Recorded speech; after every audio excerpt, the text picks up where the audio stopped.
வணக்கம் தலைவா, அனைவருக்கும் இனிய வணக்கம். இன்னைக்கு நம்ம இந்த வீடியோவில் எதை பற்றி பார்க்க போகிறோம் அப்படின்னு பார்த்தீங்கன்னா, இந்த டிஎன்பிஎஸ்சி குரூப் 4 உடைய கட் ஆஃப் மதிப்பெண்கள் என்னவாக இருக்கும். எல்லோருடைய கேள்வியும் பார்த்தீங்கன்னா, இந்த டிஎன்பிஎஸ்சி குரூப் 4 கேன்சல் பண்ணிடுங்க. ஸோ குரூப் 4 தேர்வுன்னு எங்களுக்கு ஒன்று கூட இனிமேல் வைக்கவே வேண்டாம். இப்படி ஒரு தேர்வு வச்சே வேணாம். எல்லா கோச்சிங் சென்டர் லாஸ்ட்டில் போயிட்டுருக்கு. கோச்சிங் சென்டர்லாம் நாங்கள் இழுத்து மூடிட்டு வேற எங்கன்னா போயிடுவோம். குரூப் 4 எக்ஸாமே வைக்காதீங்க அப்படின்ற அளவுக்கு பார்த்தீங்கன்னா எல்லோருடைய மனத்திலுமே ஒரு மிகப்பெரிய அளவில் கேள்விக்குறிகள் போயிட்டுருக்குங்க. ஸோ குரூப் 4 உடைய ரிசல்ட் குறித்து நமக்கு ஒரு முக்கியமான தகவல் வெளியாயிருக்கு. என்ன அதை பற்றி எல்லாமே இந்த வீடியோவில் உங்களுக்கு சொல்ல போகிறேன். ஸோ டிஎன்பிஎஸ்சியை பொறுத்த வரைக்கும் ரிசல்ட் பார்த்தீங்கன்னா 90 நாட்களில் வெளியிட்டுருவோம் அப்படின்னு சொல்கிறாங்க. குரூப் 4 தேர்வில் 25 கேள்விகள் தவறு அப்படின்ட்டு சொல்கிறாங்க. இதெல்லாம் உண்மையா? அதிர்ச்சியை கிளப்பிட்டாங்க தேர்வர்கள். ஏன்னா அப்ஜெக்ஷன் ட்ராக்கரில் பார்த்தீங்கன்னா நிறைய நபர்கள் 25 கொஷின் பார்த்தீங்கன்னா தவறுதெல்லாம் இருக்குது, கேள்வி கேட்டதே தவறு, அவுட் ஆஃப் சிலபஸ் எடுத்திருக்கீங்க அப்படின்ட்டு சொல்லியிருக்காங்க. ஏன்னா ஓலைச்சுவடியிலேருந்து 25 கொஷினுக்கு 25 மார்க் எங்களுக்கு உடனடியாக நீங்கள் போட்டே ஆகணும் அப்படின்ற அளவுக்கு எல்லாமே குரூப் 4 கேள்விகள் மேலே கேட்டுகிட்டே இருக்காங்க. நீங்கள் எல்லாருமே எதிர்பார்த்த மாதிரி இந்த குரூப் 4 எக்ஸ்பெக்டட். ஸோ குரூப் 4 உடைய அப்ஜெக்ஷன் ட்ராக்கர் டைம் எல்லாமே முடிஞ்சு போச்சு. 390 நாளில் பார்த்தீங்கன்னா ரிசல்ட் வெளியிட்டே ஆகணும் குரூப் 4 பொறுத்த வரைக்கும். இந்த 25 கேள்விகள் பார்த்தீங்கன்னா தவறுன்னு சொல்லியிருக்காங்க. ஆனால் அது பார்த்தீங்கன்னா ஃபைனல் பண்ணுறது பார்த்தீங்கன்னா டிஎன்பிஎஸ்சி முடிவு தான். ஓகேங்களா? அதில் எந்த விதமான சேஞ்சஸும் கிடையாது. நீ 50 கொஷின் 200 கொஷின் கூட நீங்கள் தவறுன்னு சொல்லலாம். ஆனால் அதோடைய ஜட்ஜ்மெண்ட் யார் சொல்லுவாங்க அப்படின்னு பார்த்தீங்கன்னா டிஎன்பிஎஸ்சி சார்பாக மட்டும்தான் சொல்ல முடியும், வேற யாராலையும் சொல்ல முடியாதுங்க. சரியாக பார்த்தீங்கன்னா குரூப் 4 ஒரு 10,000 வேகன்சிஸ் உயர்த்தணும் அப்படின்ட்டு கோரிக்கைகள் வச்சுருக்காங்க. ஏன்னா கட் ஆஃபே குறைஞ்சி போச்சு இந்த டைம். இப்போ நல்லா படிச்சு, ஏன்னா ஒருத்தர் பார்த்தீங்கன்னா கோச்சிங் சென்டரில் பயங்கரமாக ஒரு டாப்பராலேயே வெறும் 110 மார்க் தான் எடுக்க முடியுது. ஆனால் சும்மா எழுதின ஒரு ஆள் பார்த்தீங்கன்னா 140 எடுத்திருக்காரு. இதெல்லாம் எங்கே போய் சாத்தியமாகும் அப்படின்ட்டு குரூப் 4 தேர்வர்கள் வேதனையில் இருக்காங்க. ஏன்னா இவங்களுக்கு பார்த்தீங்கன்னா தற்சமயம் ஒரு நல்ல பதில் கொடுக்கணும் அப்படின்னா நிச்சயமாக குரூப் 4 ஒரு மாறுபட்ட ரிசல்ட்டை டிஎன்பிஎஸ்சி வெளியிடுவாங்க. இல்லைன்னா பார்த்தீங்கன்னா போனஸ் மதிப்பெண்கள் வழங்குவாங்க அப்படின்ட்டு எல்லாமே எதிர்பார்க்குறீங்க. ஒருவேளை வழங்கலாம், வழங்காமலும் போகலாம். அது டிஎன்பிஎஸ்சியோடைய முடிவு தான். ஃபைனல் ஜட்ஜ்மெண்ட் பார்த்தீங்கன்னா டிஎன்பிஎஸ்சி மட்டும்தான் கொடுக்க முடியும், வேற யாராலையும் அதுக்கு பார்த்தீங்கன்னா ஜட்ஜ்மெண்ட் கொடுக்க முடியாது. ஸோ மறுதேர்வு நடக்குமா நடக்காதா, அதுக்கு ஒரே ஒரு பதில் நான் இப்போ சொல்லிடுறேன். மறுதேர்வுன்றது ஒன்று நடத்தவே மாட்டாங்க. ஓகேங்களா? ஸோ குரூப் 4 உடைய தேர்வு எழுதவர்களுக்கு இந்த மறுதேர்வுன்னு ஒன்று கிடையவே கிடையாது. நோட் பண்ணி வச்சுக்கோங்க. குரூப் 4 உடைய வேகன்சிஸ் வேணால் உயர்த்துவாங்களே தவிர திரும்பவும் பார்த்தீங்கன்னா ஆல்ரெடி பார்த்தீங்கன்னா வாங்கின 150 ரூபா 28 லட்சம் பேருக்கு பார்த்தீங்கன்னா எக்ஸாம் வச்சுருக்காங்க. ஸோ திரும்பவும் அவங்களால அமௌண்ட்டை செலவு பண்ணி திரும்பவும் தேர்வு நடத்தணும் அப்படின்றது வாய்ப்பில்லை. இல்லை, கோர்ட்டோடைய ஆர்டரே வந்தாலும். ஆனால் டிஎன்பிஎஸ்சி சார்பாக பார்த்தீங்கன்னா ஏன்னா அவங்களுக்கு 2 விதமான செலவு டபுள் ஆகுது. இது எல்லாத்தையும் பார்த்தீங்கன்னா அவங்க கண்ட்ரோல் பண்ண தான் நினைப்பாங்களே தவிர இந்த மறுதேர்வு அப்படின்றதுக்கு 100% வாய்ப்பே கிடையாது. ஸோ இந்த ஆண்டோடைய குரூப் 4 கட் ஆஃப் தான் நான் இப்போ உங்களுக்கு ப்ரிடிக்ஷனில் சொல்ல போகிறேன். நீங்கள் நம்முடைய சேனலை முதல் முறையாக பார்க்குறீங்க அப்படின்னா சப்ஸ்கிரைப் பண்ண பெல்ல கிளிக் பண்ணி வச்சுக்கோங்க. வாங்க இந்த கட் ஆஃப் என்னன்றதை நான் உங்களுக்கு சொல்கிறேங்க. 2025 அஃபிஷியல் கட் ஆஃப் பார்த்தீங்கன்னா based on answer keys release பண்ணதுக்கப்புறம் இந்த கட் ஆஃப் ப்ரிடிக்ஷன் நடந்திருக்கு. அந்த கட் ஆஃப் ப்ரிடிக்ஷனை பொறுத்த வரைக்கும் பார்த்தீங்கன்னா நான் இடஒதுக்கீடு தற்சமயம் முதல்ல சொல்லிடுறேன். என்னென்ன கம்யூனிட்டிக்கு எவ்வளோ இடஒதுக்கீடு நடக்கு அப்படின்னு பார்த்தீங்கன்னா ஜிடிக்கு 31% ஜிடிக்கு பார்த்தீங்கன்னா இடஒதுக்கீடு இருக்குது. பிசிக்கு 25.5, பிசி முஸ்லீமுக்கு 3.5, எம்பிசிக்கு 20, எஸ்சிக்கு 18, எஸ்சிக்கு 3, எஸ்டிக்கு 1%. ஓகேங்களா? ஸோ இப்போ நம்ம விஏஓ கேட்டகரிக்கு பார்க்குறப்ப இந்த கம்யூனிட்டி வைஸாக நம்ம பார்த்துடலாம். ஜிடிக்கு 150, பிசிக்கு 145, பிசி முஸ்லீமுக்கு 140, எம்பிசிக்கு 135, எஸ்சிக்கு 130, எஸ்சிஏக்கு 125, எஸ்டிக்கு பார்த்தீங்கன்னா 120. ஸோ ஓவரால் சேஃப் ஜோன் அப்படின்னு பார்த்தா விஏஓக்கு 130 மதிப்பெண்கள்ங்க. அடுத்து ஜூனியர் அசிஸ்டன்ட். ஓகேங்களா? இந்த கேட்டகரி நம்ம பார்க்குறப்ப கிட்டத்தட்ட ஜிடிக்கு ஜென்ரலுக்கு 151, பிசிக்கு 144, பிசி முஸ்லீம் 139, எம்பிசி மற்றும் டிஎன்சி 184, எஸ்சிக்கு 129, எஸ்சிஏக்கு 124, எஸ்டிக்கு 120. ஓவரால் சேஃப் ஜோன் அப்படி பார்க்குறப்ப 135ங்க. ஃபாரஸ்ட் வாட்சர் அப்படி பார்க்குறப்ப ஜிடிக்கு 145, பிசிக்கு 139, பிசி முஸ்லீம் 133, எம்பிசி மற்றும் டிஎன்சிக்கு 130, எஸ்சிக்கு 126, எஸ்சிஏக்கு 120, எஸ்டிக்கு 118 டோட்டல். ஓவரால் சேஃப் ஜோன் அப்படி பார்க்குறப்ப ஃபாரஸ்ட் வாட்சருக்கு 120 மதிப்பெண்கள். அடுத்து டைபிஸ்ட்டுக்கு ஜிடிக்கு 140, பிசிக்கு 135, பிசி முஸ்லீமுக்கு 130, எம்பிசி மற்றும் டிஎன்சிக்கு 124, எஸ்சிக்கு 120, எஸ்சிஏக்கு 118, எஸ்டிக்கு 116. ஸ்டெனோடைபிஸ்ட் பார்க்குறப்ப ஜிடிக்கு 135, பிசிக்கு 133, எம்பிசி முஸ்லீமுக்கு 130, எம்பிசி மற்றும் டிஎன்சிக்கு 127, எஸ்சிக்கு 120, எஸ்சிஏக்கு 118, எஸ்டிக்கு 115ங்க. ஸோ பிஎஸ்டியும் வச்சுருந்துக்கிங்க அப்படின்னா உங்களுடைய கட்டா மதிப்பெண்களை நோட் பண்ணி வச்சுக்கோங்க. ஜிடிக்கு 120, பிசிக்கு 118, பிசி முஸ்லீமுக்கு 115, எம்பிசி மற்றும் டிஎன்சிக்கு 110, எஸ்சிக்கு 108, எஸ்சிக்கு 107, எஸ்டிக்கு 105. ஓவரால் சேஃப் ஜோன் அப்படி பார்க்குறப்ப 105ங்க. சர்வீஸ்மேன், டிரான்ஸ்ஜெண்டர் மற்றும் டெஸ்டிடியூடோ பிசி ஜென்ரலுக்கு 118, பிசிக்கு 115, பிசி முஸ்லீமுக்கு 110, எம்பிசி மற்றும் டிஎன்சிக்கு 108, எஸ்சிக்கு 105, எஸ்சிஏக்கு 100, எஸ்டிக்கு 100, சேஃப் ஜோன் 100ங்க. ஸோ ஓவராலாக கம்யூனிட்டி வைஸாக நம்ம சேஃப் ஜோன் என்னன்றதை நான் இப்போ சொல்லிடுறேன். ஜிடிக்கு 135, பிசிக்கு 130, பிசி முஸ்லீமுக்கு 130, எம்பிசி மற்றும் டிஎன்சிக்கு 125, எஸ்சிக்கு 120, எஸ்சிஏக்கு 120, எஸ்டிக்கு 115ங்க. இந்த மதிப்பெண்கள் நீங்கள் பெற்றிருந்தீங்கன்னா வந்து பார்த்தீங்கன்னா இந்த குரூப் 4ல் நீங்கள் ஒரு மிகப்பெரிய சேஃப் ஜோன் வட்டத்துக்குள்ளே இருக்கலாம்.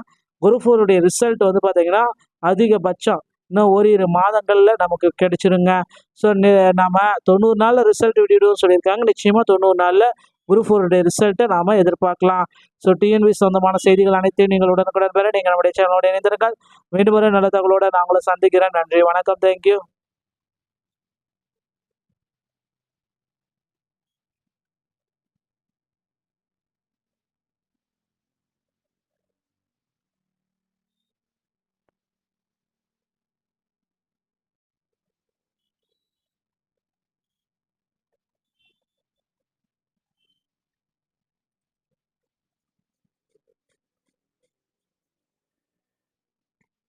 வணக்கம் தலைவா, அனைவருக்கும் இனிய வணக்கம். இன்னைக்கு நம்ம இந்த வீடியோவில் எதை பற்றி பார்க்க போகிறோம் அப்படின்னு பார்த்தீங்கன்னா, இந்த டிஎன்பிஎஸ்சி குரூப் 4உடைய கட் ஆஃப் மதிப்பெண்கள் என்னவாக இருக்கும். எல்லோருடைய கேள்வியும் வந்து பார்த்தீங்கன்னா, இந்த டிஎன்பிஎஸ்சி குரூப் 4 கேன்சல் பண்ணிடுங்க. ஸோ குரூப் 4 தேர்வுன்னு எங்களுக்கு ஒன்று கூட இனிமேல் வைக்கவே வேண்டாம். இப்படி ஒரு தேர்வு வச்சே வேணாம். எல்லா கோச்சிங் சென்டர் லாஸ்ட்டில் போயிட்டுருக்கு. கோச்சிங் சென்டர்லாம் நாங்கள் இழுத்து மூடிட்டு வேற எங்கன்னா போயிடுவோம். குரூப் 4 எக்ஸாமே வைக்காதீங்க அப்படின்ற அளவுக்கு வந்து பார்த்தீங்கன்னா எல்லோருடைய மனத்திலுமே ஒரு மிகப்பெரிய அளவில் கேள்விக்குறிகள் போயிட்டுருக்குங்க. ஸோ குரூப் 4உடைய ரிசல்ட் குறித்து நமக்கு ஒரு முக்கியமான தகவல் வெளியாயிருக்கு. என்ன அதை பற்றி எல்லாமே இந்த வீடியோவில் உங்களுக்கு சொல்ல போகிறேன். ஸோ டிஎன்பிஎஸ்சியை பொறுத்த வரைக்கும் ரிசல்ட் வந்து பார்த்தீங்கன்னா 90 நாட்களில் வெளியிட்டுருவோம் அப்படின்னு சொல்கிறாங்க. குரூப் 4 தேர்வில் 25 கேள்விகள் தவறு அப்படின்ட்டு சொல்கிறாங்க. இதெல்லாம் உண்மையா? அதிர்ச்சியை கிளப்பிட்டாங்க தேர்வர்கள். ஏன்னா அப்ஜெக்ஷன் ட்ராக்கரில் வந்து பார்த்தீங்கன்னா நிறைய நபர்கள் 25 கொஷின் வந்து பார்த்தீங்கன்னா தவறுதெல்லாம் இருக்குது, கேள்வி கேட்டதே தவறு, அவுட் ஆஃப் சிலபஸ் வந்து எடுத்திருக்கீங்க அப்படின்ட்டு சொல்லியிருக்காங்க. ஏன்னா ஓலைச்சுவடியிலேருந்து 25 கொஷினுக்கு 25 மார்க் எங்களுக்கு உடனடியாக நீங்கள் போட்டே ஆகணும் அப்படின்ற அளவுக்கு எல்லாமே குரூப் 4ல் கேள்விகள் மேலே கேட்டுகிட்டே இருக்காங்க. நீங்கள் எல்லாருமே எதிர்பார்த்த மாதிரி இந்த குரூப் 4ல் எக்ஸ்பெக்டட். ஸோ குரூப் 4உடைய அப்ஜெக்ஷன் ட்ராக்கர் டைம் எல்லாமே முடிஞ்சு போச்சு. 390 நாளில் வந்து பார்த்தீங்கன்னா ரிசல்ட் வந்து வெளியிட்டே ஆகணும் குரூப் 4 பொறுத்த வரைக்கும். இந்த 25 கேள்விகள் வந்து பார்த்தீங்கன்னா தவறுன்னு சொல்லியிருக்காங்க. ஆனால் அது வந்து பார்த்தீங்கன்னா ஃபைனல் பண்ணுறது வந்து பார்த்தீங்கன்னா டிஎன்பிஎஸ்சி முடிவு தான். ஓகேங்களா? அதில் எந்த விதமான சேஞ்சஸும் கிடையாது. நீ 50 கொஷின் 200 கொஷின் கூட நீங்கள் தவறுன்னு சொல்லலாம். ஆனால் அதோடைய ஜட்ஜ்மெண்ட் யார் சொல்லுவாங்க அப்படின்னு பார்த்தீங்கன்னா டிஎன்பிஎஸ்சி சார்பாக மட்டும்தான் சொல்ல முடியும், வேற யாராலையும் சொல்ல முடியாதுங்க. சரியாக வந்து பார்த்தீங்கன்னா குரூப் 4ல் ஒரு 10,000 வேகன்சிஸ் வந்து உயர்த்தணும் அப்படின்ட்டு கோரிக்கைகள் வச்சுருக்காங்க. ஏன்னா கட் ஆஃபே குறைஞ்சி போச்சு இந்த டைம். இப்போ நல்லா படிச்சு, ஏன்னா ஒருத்தர் வந்து பார்த்தீங்கன்னா கோச்சிங் சென்டரில் பயங்கரமாக ஒரு படித்த டாப்பராலேயே வெறும் 110 மார்க் தான் எடுக்க முடியுது. ஆனால் சும்மா எழுதின ஒரு ஆள் வந்து பார்த்தீங்கன்னா 140 எடுத்திருக்காரு. இதெல்லாம் எங்கே போய் சாத்தியமாகும் அப்படின்ட்டு குரூப் 4 தேர்வர்கள் வேதனையில் இருக்காங்க. ஏன்னா இவங்களுக்கு வந்து பார்த்தீங்கன்னா தற்சமயம் ஒரு நல்ல பதில் கொடுக்கணும் அப்படின்னா நிச்சயமாக குரூப் 4ல் ஒரு மாறுபட்ட ரிசல்ட்டை டிஎன்பிஎஸ்சி வெளியிடுவாங்க. இல்லைன்னா வந்து பார்த்தீங்கன்னா போனஸ் மதிப்பெண்கள் வழங்குவாங்க அப்படின்ட்டு எல்லாமே எதிர்பார்க்குறீங்க. ஒருவேளை வழங்கலாம், வழங்காமலும் போகலாம். அது வந்து டிஎன்பிஎஸ்சியோடைய முடிவு தான். ஃபைனல் ஜட்ஜ்மெண்ட் வந்து பார்த்தீங்கன்னா டிஎன்பிஎஸ்சி மட்டும்தான் கொடுக்க முடியும், வேற யாராலையும் அதுக்கு வந்து பார்த்தீங்கன்னா ஜட்ஜ்மெண்ட் கொடுக்க முடியாது. ஸோ மறுதேர்வு நடக்குமா நடக்காதா, அதுக்கு ஒரே ஒரு பதில் நான் இப்போ சொல்லிடுறேன். மறுதேர்வுன்றது ஒன்று நடத்தவே மாட்டாங்க. ஓகேங்களா? ஸோ குரூப் 4 உடைய தேர்வு எழுதுபவர்களுக்கு இந்த மறுதேர்வுன்னு ஒன்று கிடையவே கிடையாது. நோட் பண்ணி வச்சுக்கோங்க. குரூப் 4 உடைய வேகன்சிஸ் வேணால் உயர்த்துவாங்களே தவிர திரும்பவும் வந்து பார்த்தீங்கன்னா ஆல்ரெடி வந்து பார்த்தீங்கன்னா வாங்கின 150 ரூபா 28 லட்சம் பேருக்கு வந்து பார்த்தீங்கன்னா எக்ஸாம் வச்சுருக்காங்க. ஸோ திரும்பவும் அவங்களால அமௌண்ட்டை செலவு பண்ணி திரும்பவும் தேர்வு நடத்தணும் அப்படின்றது வாய்ப்பில்லை. இல்லை கோர்ட்டுடைய ஆர்டரே வந்தாலும் ஆனால் டிஎன்பிஎஸ்சி சார்பாக வந்து பார்த்தீங்கன்னா ஏன்னா அவங்களுக்கு 2 விதமான செலவு டபுள் ஆகுது. இது எல்லாத்தையும் வந்து பார்த்தீங்கன்னா அவங்க கண்ட்ரோல் பண்ண தான் நினைப்பாங்களே தவிர இந்த மறுதேர்வு அப்படின்றதுக்கு 100% வாய்ப்பே கிடையாது. ஸோ இந்த ஆண்டோடைய குரூப் 4 கட் ஆஃப் தான் நான் இப்போ உங்களுக்கு ப்ரிடிக்ஷனில் சொல்ல போகிறேன். நீங்கள் நம்முடைய சேனலை முதல் முறையாக பார்க்குறீங்க அப்படின்னா சப்ஸ்கிரைப் அண்ட் பெல்ல கிளிக் பண்ணி வச்சுக்கோங்க. வாங்க இந்த கட் ஆஃப் என்னன்றதை நான் உங்களுக்கு சொல்கிறேங்க. 2025 அஃபிஷியல் கட் ஆஃப் வந்து பார்த்தீங்கன்னா based on answer keys release பண்ணதுக்கப்புறம் இந்த கட் ஆஃப் ப்ரிடிக்ஷன் நடந்திருக்கு. அந்த கட் ஆஃப் ப்ரிடிக்ஷனை பொறுத்த வரைக்கும் வந்து பார்த்தீங்கன்னா நான் வந்து இடஒதுக்கீடு தற்சமயம் முதல்ல சொல்லிடுறேன். என்னென்ன கம்யூனிட்டிக்கு எவ்வளோ இடஒதுக்கீடு நடக்கு அப்படின்னு பார்த்தீங்கன்னா ஜிடிக்கு 31% ஜிடிக்கு வந்து பார்த்தீங்கன்னா இடஒதுக்கீடு இருக்குது. பிசிக்கு 25.5, பிசி முஸ்லீமுக்கு 3.5, எம்பிசிக்கு 20, எஸ்சிக்கு 18, எஸ்சிஏக்கு 3, எஸ்டிக்கு 1%. ஓகேங்களா? ஸோ இப்போ நம்ம விஏஓ கேட்டகரிக்கு பார்க்குறப்ப இந்த கம்யூனிட்டி வைஸாக நம்ம பார்த்துடலாம். ஜிடிக்கு 150, பிசிக்கு 145, பிசி முஸ்லீமுக்கு 140, எம்பிசிக்கு 135, எஸ்சிக்கு 130, எஸ்சிஏக்கு 125, எஸ்டிக்கு வந்து பார்த்தீங்கன்னா 120. ஸோ ஓவரால் சேஃப் ஜோன் அப்படின்னு பார்த்தா விஏஓக்கு 130 மதிப்பெண்கள்ங்க. அடுத்து ஜூனியர் அசிஸ்டன்ட்.